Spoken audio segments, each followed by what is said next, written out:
Hello mga ka-api, dito po ang inyong mga lingkod. Ito ba si mga Loy? Ito po, Dating Brenna! Ito naman po si Papa O, si Oti Piat, ano pa nga ba? Ang lagi niyong inihilig sa amin.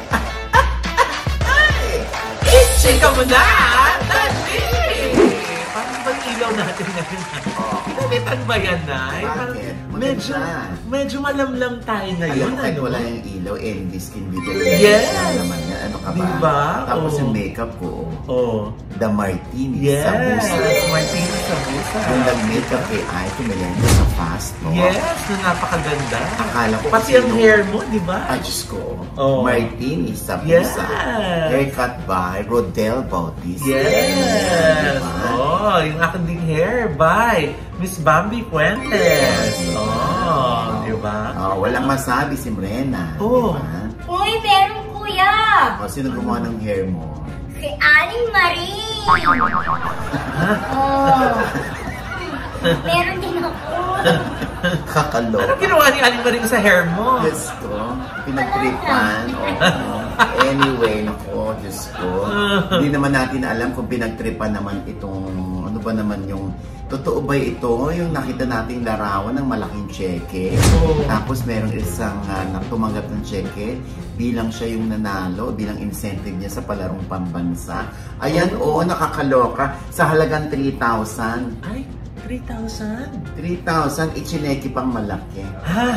Nakakaloka. Baka naman luging-lugi naman kayo dyan, ha? Baka mahal yung pagpapagawa ng cheque mo. Oo, yung cheque na lang na pinagawang malaki. 2,900. Ha? Ito ba?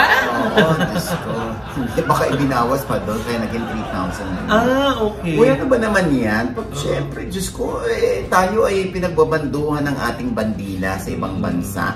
Paano ba naman na bigyan natin ng karampatang pabuya o ng reward o incentive ang ating mga manlalaro?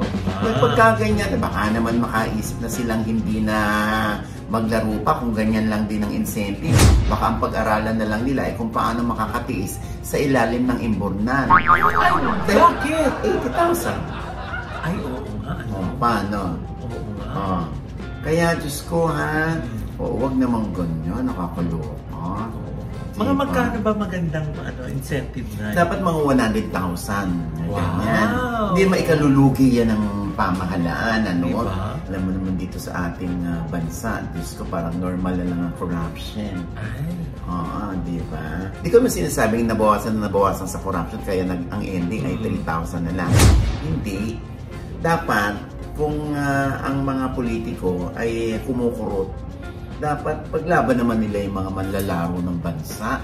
Ano ba yan? Nay, di ba ang tagal ng issue? Basta pagdating sa sports, parang kulang yung pondo. Correct. Oo, nakakaloka. Uy, kuya, ito muna. Bakit? Congrats talaga kayo. Bakit? Ano ba siya? Palaro? Oy, ano ka? Game, mamaloyin, game. Ano nga? Kasi mukhang tama yung Catherine Bernardo at saka Mayor Alcala issue. Ay, oo nga. Oo nga, dahil diba, naano ko lang naman to sa nabasa ko sa Reddit. Kung saan pinalalabas na dampot daw ako ng dampot sa Reddit. Oo. Di tapos ang issue. Gusto ko happy sila. Eto na nga. Eto ha. Ay! Mahina! Basang-basa na yung screen mo, Eto na nga, nakalagay sa Reddit. Eto na, babasahin ko na. Suot mo yung ideal vision mo. Eto na nga, Ayan, spotted sila Kat at Mayor Alcala sa BGC noong June 6, 3 a.m. Walang picture kasi ang bilis ng sasakyan sa van. Ayan, edit. Sa mga nangihingi ng proof, mga day, di ko naman in-expect na makikita ko sila. Nag-work ako sa BGC at that time, break time ko at gawain ko. Yung break time ay mag-walking. At yung route ng walking ko ay sa High Street. Doon ko sila nakita.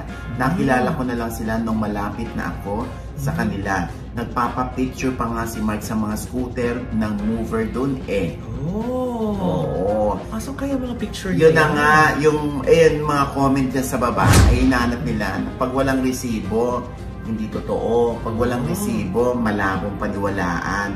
Yung mga ganyan. Tapos mayroon pang isang nagchika. Eto. Ay, oo. Hindi ganun. Basang-basa na, nagdo-double vision na yung screen. Ito na nga. Oy, sina Mayor Alcala at si Catherine Bernardo ay nasa IV Skin Clinic. Oo, nung Friday lang daw ito. At napaka-sweet daw ng dalawa. Hindi mapaghiwalay. Si Mark at si Catherine. Oo, nakakalokan. Saan branch ng IV, Nay? Ay, ito sa IV Vertis branch. Ay! Sa North. Ang tanong, totoo ba? Sabi ko nga lagi, wala namang problema kung ito man ay totoo. Kasi wala namang sabit pareho. Yes! Pareho naman silang single. Sino yung single? Oo, diba? At saka, ang daming nakakapansin iba yung glow ni Catherine this past few months. Yes, diba? oo. Kuya, tapos yung iba isinusumpa ka. Bakit? Nag-invento ka raw ng balita. Inimbento mo ba yun? Ang importante, nababawasan ng mga sumusumpa sa akin. Ayun siya, diba? Ay, naku. Ayun na nga yung sinasabi ko, diba? Noon din, may nagparating sa akin na talaga raw, parang may NDA yung mga nakapaligid kay Mark. Na walang mag-i-splok, walang mag-picture kapag andun si Catherine kasama niya.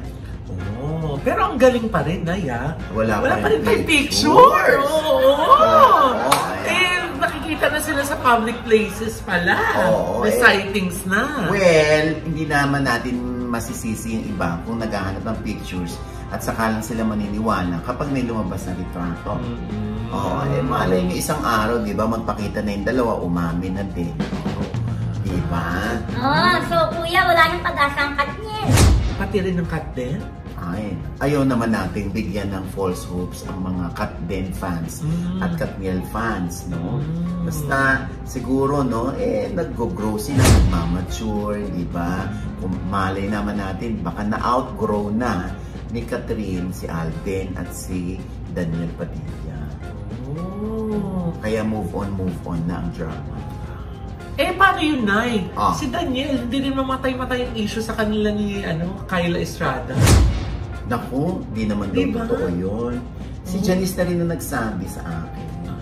Di daw totoo yun. Dahil si Kyla, hanggat kakayanin ay tutropahin lang ang mga artistang nakakasama. Gusto niya mag-non-showbiz. Meron na ba? Yan ang ating tutuklasin. Diba? At tingnan natin kung may aminan ng magaganap. Saan? Sa kanila. Kay Catherine at kay Mark. Ay, ano kayang moniker nila? Yung di ba may Catherine, Daniel, Katniel, Catherine, Alden, Katden. Si Catherine tsaka si Mark. Katmark? Katark? Markat? Markat? Alcard. Ako parang alakard. Alakard. Saan yung al? Alcala. Okay. Ito na, baka maano na yung Markat. Ayan na yun, ha?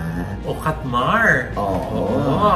Ay. Ang importante, happy si Catherine, di ba, Nay? At sana diretso lang. Ano ibig sabihin? Diretso lang sila. Yung happy-happy lang. Walang mga hakus-fakus. Mga ganyan. Chill-chill lang. Wala naman talagang hinahangad ng mga fans kundi maging masaya yung mga idol nila. Exactly. At tayo, alam naman natin na mahal natin si Kat, di ba? We only wish the best for, syempre, yung happiness number one. Bukod sa success, di ba? Yes. Alam mo naman, di ba? Bago sumakses, step by the step. Diba? Ayan. Ay, naku, ito sumakses na rin. Ay, sino? Ay, si Zainab Haranque. Yes! Congratulations, Zainab. Yes, Mrs. Zainab Parks, diba? Ay, Mama Noy, magjowa sila ng Sandara? Gaga! Park. Sandara Park, ito Parks. Sandara Parks. Pinili.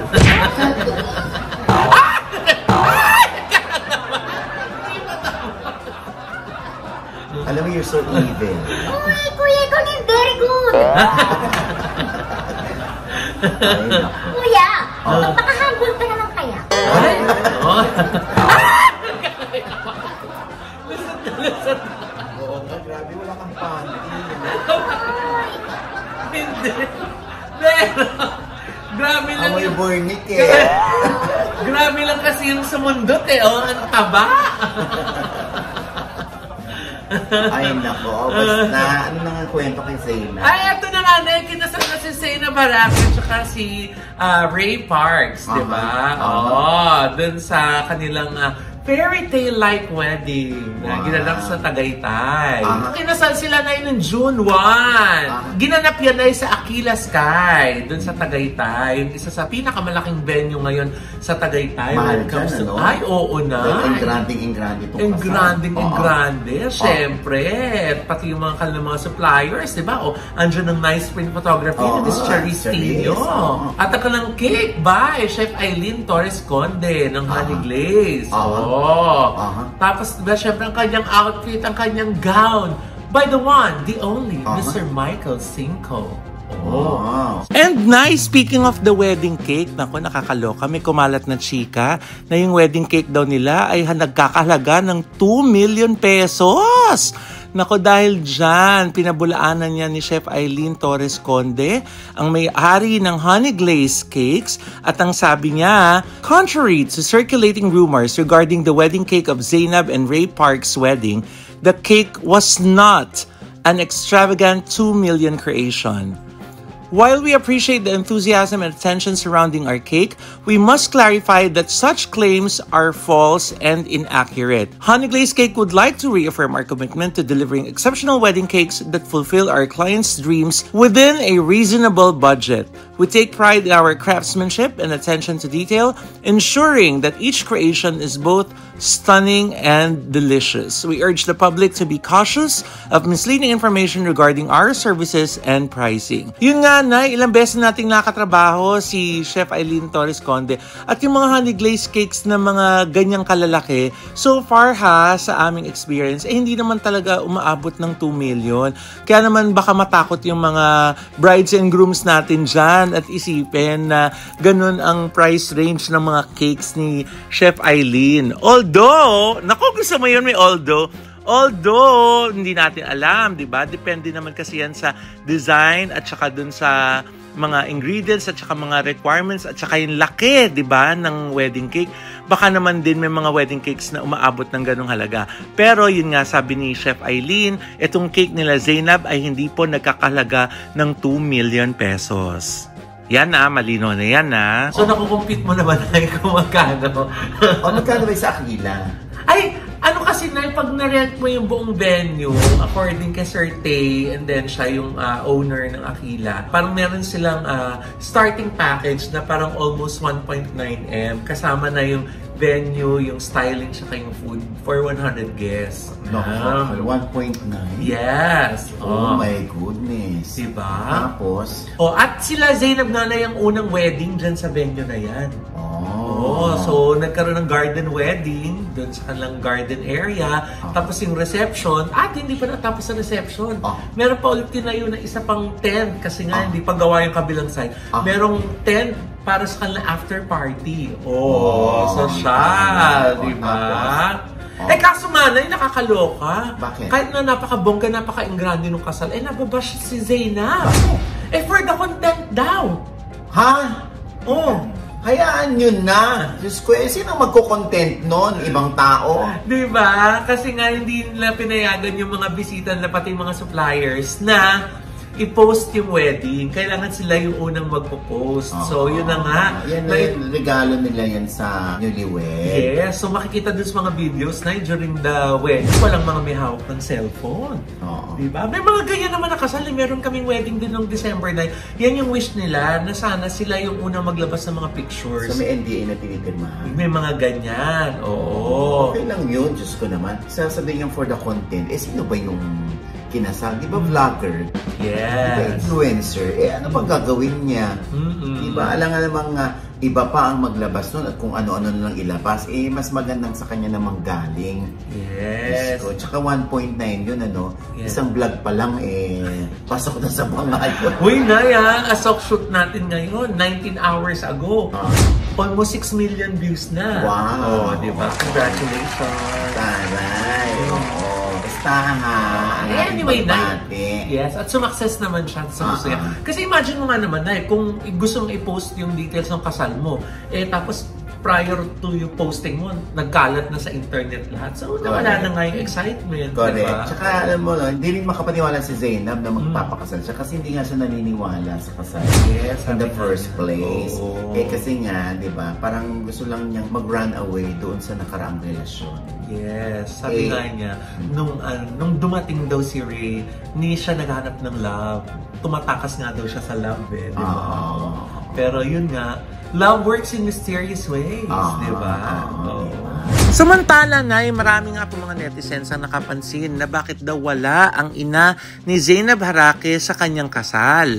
Merong isang netizen na nag-post na parang kausap yung nanay ni Zainab na sinasabi na sana naman daw nung araw ng kasal, andun siya. Dahil nakita doon niya ang sakripisyo nung nanay kay Zainab nung nagme-majorette pa lang siya at saka ng mga modeling days niya. Sa hirap at ginhawa daw kasama nito si Zainab. At sa araw daw ng kasal wala siya kaya naman daw nakakasad. Sumagot naman ang nanay ni Zainab dun sa post na yun at ang sabi niya, ano po gagawin ko? Di po ako pinapasok sa gate. Nakaban po ako. Mahigpit na bili ni Zainab sa mga coordinator po. Then sa head guard and all guard po. Kaya uwi na lang po ako. Anong gagawin ko po? Pilitin yung mga guard. Nakipag-usap na nga po ko sa coordinator sa loob. Yung guard, di po talaga papapasukin mother ni Zainab. Yun po ang utos ni Zainab sa kanila. Okay na po ba? So yun nga, Nay. Ano kayang chika kung bakit hindi pinapasok ang ina ni Zainab Harake sa kanyang kasal?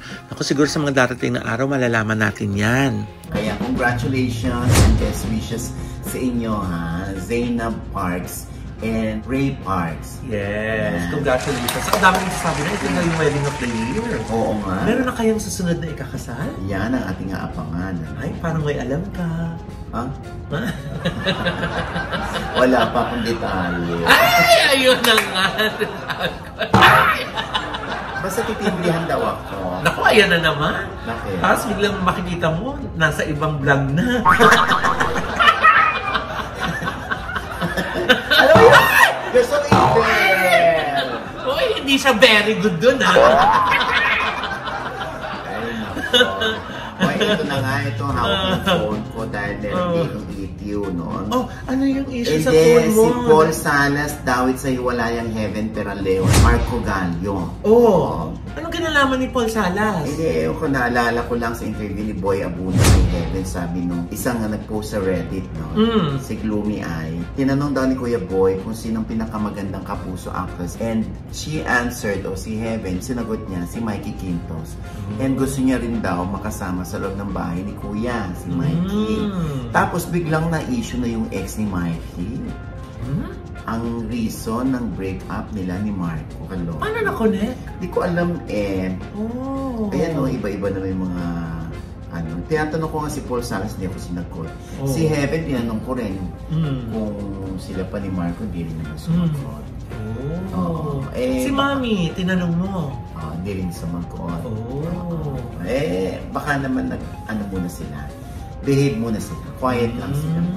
Hindi, Kuya. Baka naman sa ibang vlog sila sasagot. Can you move on?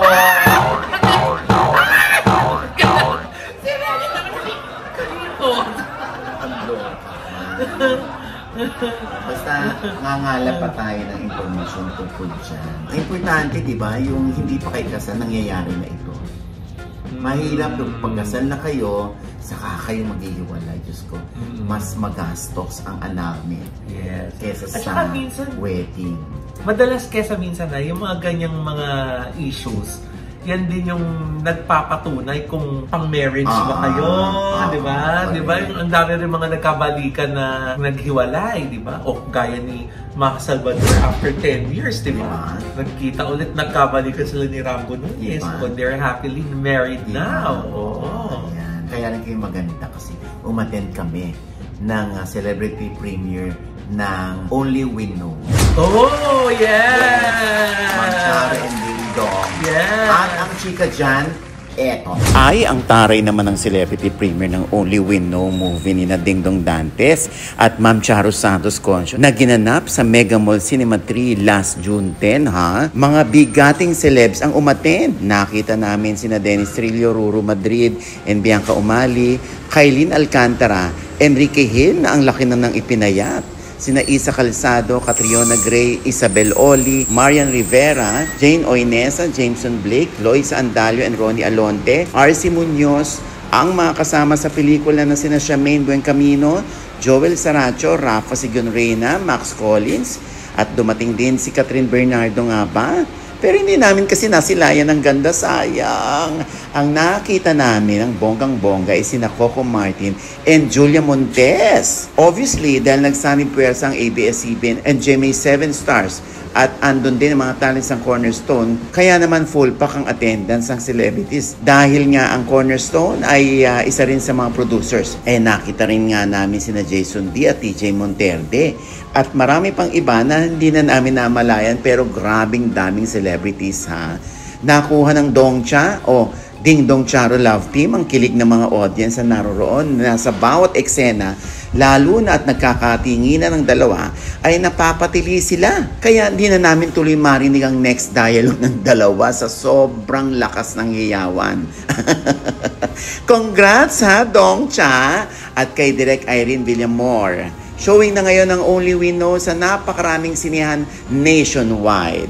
Ayan! Congratulations, ha! Showing na po yan ngayon. Yes! Ang Only We Know. Ayan, ha? Panoorin nyo na po. Sa lahat ng sinihan po, available yan. Ayan. At syempre, since pelikula na rin ang pinag-uusapan, July 30 naman po, dito sa Pinas, ipalalabas na ang How to Get Away from My Toxic Family. Yes. Starring Zanjo Marudo, Susan Africa, Richard Kwan, and many more. Si Kim Rodriguez nandyan din. Ay, naku, isang napakagandang kwento ng isang pamilyang magulo. Yes. Na tiyak na makakarelate kay lalo na yung mga kababayan natin nagtatrabaho sa ibang bansa o yung mga balikbayan ako na talaga namang Diyos ko yung kanilang mga dinidibdib mapapanood nila dyan, ano? Katulad nito, June 15 nandyan po ako sa Nagoya, Japan. Ayan. Magbebenta ako ng tickets nun kasi July 6 pa ulit babalik ako dyan sa Nagoya ayan po yung ma-sold out agad. Diba? Ayan yung ating mga impormasyon, ano? For your inquiry, reservation, ayan, nandyan po sa baba, si Miss Kato at si Roderick, ang kumpare ko, ayan, pwede niyo po silang tawagan. At yung email lang ang toxicfamilyjapan@gmail.com. Siyempre, sa June 28, nasa Dubai po kami ni Zanjo Marudo para sa aming meet and greet sa ating mga kababayan dyan. Dahil nagamit namin yung salitang Dubai doon sa pelikula. Bilang si Zanjo Marudo ay isang sous chef doon sa Dubai. June 28 po yan. Ayan po ang meron po kaming 6 p.m. and 8 p.m. screening. Ayan nandyan ang impormasyon. At syempre with meet and greet po yan, ha. Nandyan kami, magkatalamitan tayo. At saka sa June 29 naman, nasa Abu Dhabi kami ni Zanjo. Ayan. Hoy, pili na po kayo ng ticket. Pag naubusan kayo magsisisi kayo. Bakit hindi nyo nakapanood ang How to Get Away from My Toxic Family? Yes, bonggang-bongga po yan. Siyempre, sponsors natin dyan ay ang Lux Wine. Aris Francisco at ni Samuel Sosa. Dahil meron din silang company dyan sa Dubai at sa Abu Dhabi.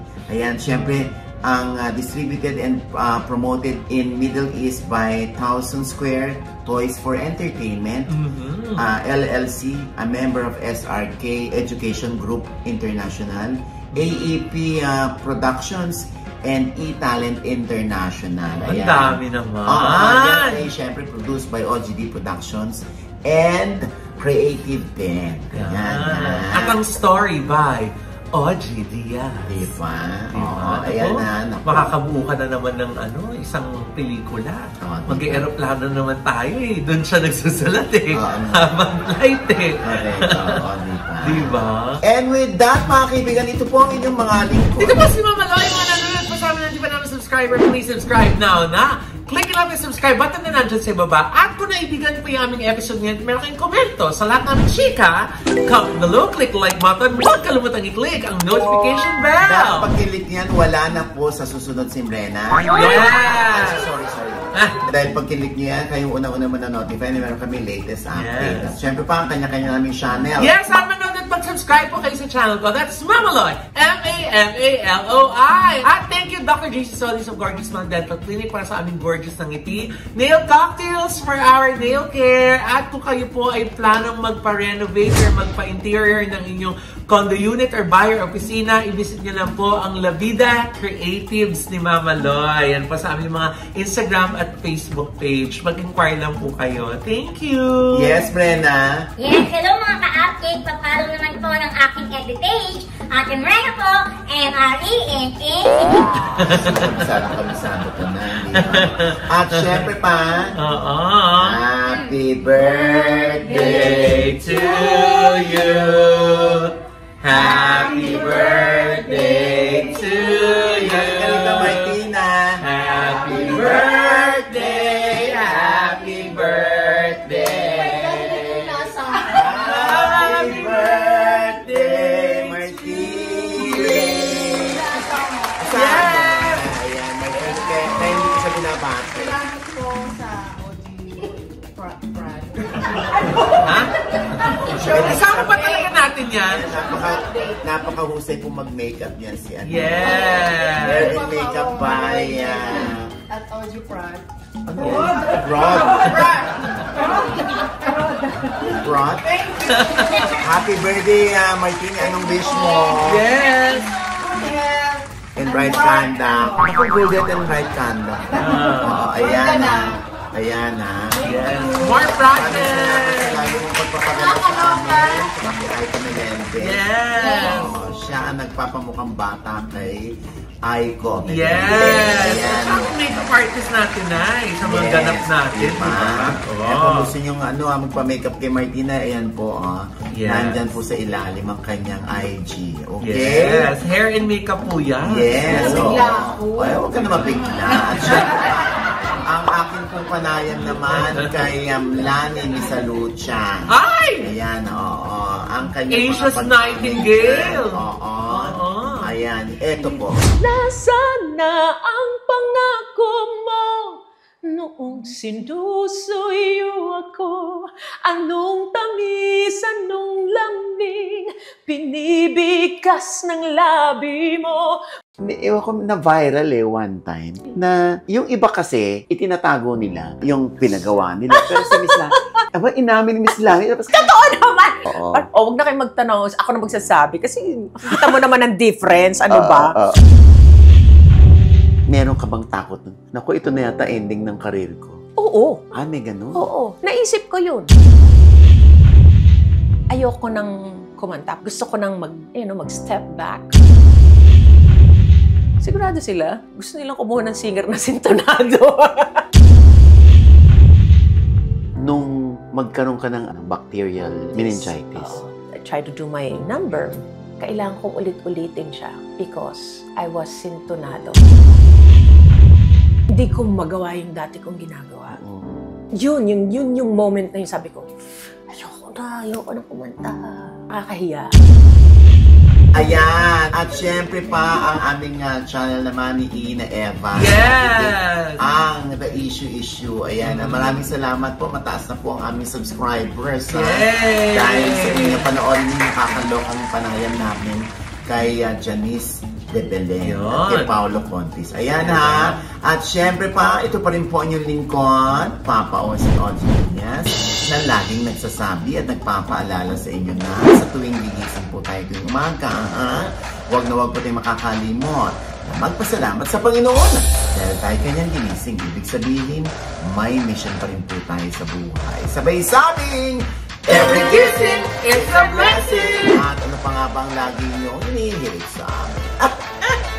Ay! Chika mo na! Happy birthday! At syempre, ayan, maraming salamat sa Cebu Grand Hotel. Yes! Diyan nagstay ang aking mag-iina, no?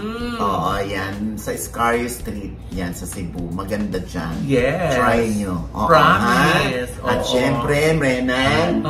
Yes, kuya. Ayan, nangangarap din siya ng makasal, no? Ikaw, Brennan. Talaga gusto mo ikasal, Yes, Brennan? diba? Yes, Mama Sabi Sophia. daw next year. Next year. Wow! Nagpropose na ba si Janelle? Hindi, Mama Lynn. Sinabi niya lang next year. Wow! Pag may ipin na daw. Totoo? Kaya pala dinidelay ni Brennan. Pag may ipin na daw. Para pag naglaplapan sila sa harap ng pari, Oo. Uy. wala nang gaganon. Ha? Ang dami ng ganun buong show.